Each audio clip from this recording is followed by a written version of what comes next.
Party leaders from the Minnesota House spent the weekend negotiating the DFL's return to the Capitol. On Friday, the state Supreme Court ruled there are one too few GOP House members to conduct business.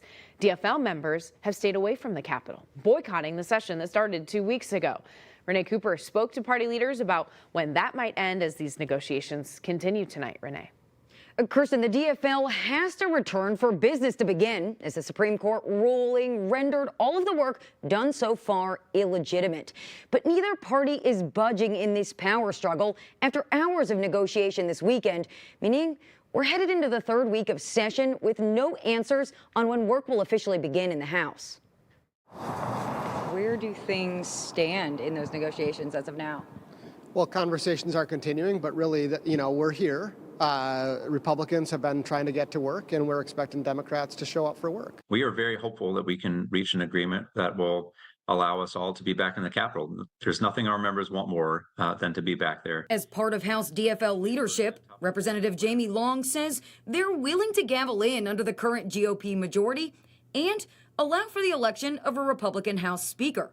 But first, they want the GOP to commit to shared leadership once a special election to fill a resigned DFL seat likely returns the House to a 67-67 tie.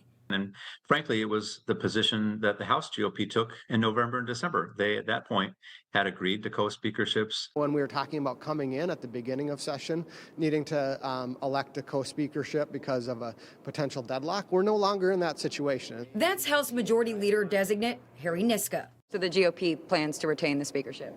There's no reason not to have a single speaker when you're able to have a speaker elected. The second sticking point for DFL members is an assurance that the GOP majority won't try to oust DFL Representative Brad Tabke. They challenged it in court. He won in court. And yet the House GOP is saying, we're going to kick out Brad. That's not the condition that people get to dictate on whether or not they show up for work. They should show up for work. They would have a voice in that process. And ultimately, it would be a decision that each individual member of the House would have to make like they're sitting as a judge. It feels like there's a stalemate. Is it possible that the DFL doesn't return until after that special election? I certainly hope that's not the case. We would like to be there on Monday. And so I'm really hoping that things go well today.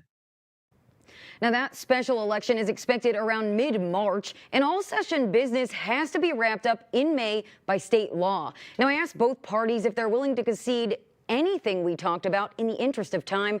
The short answer at this point is no, although negotiations do continue tonight. Kirsten? All right, something we'll keep an eye on. Thank you, Renee.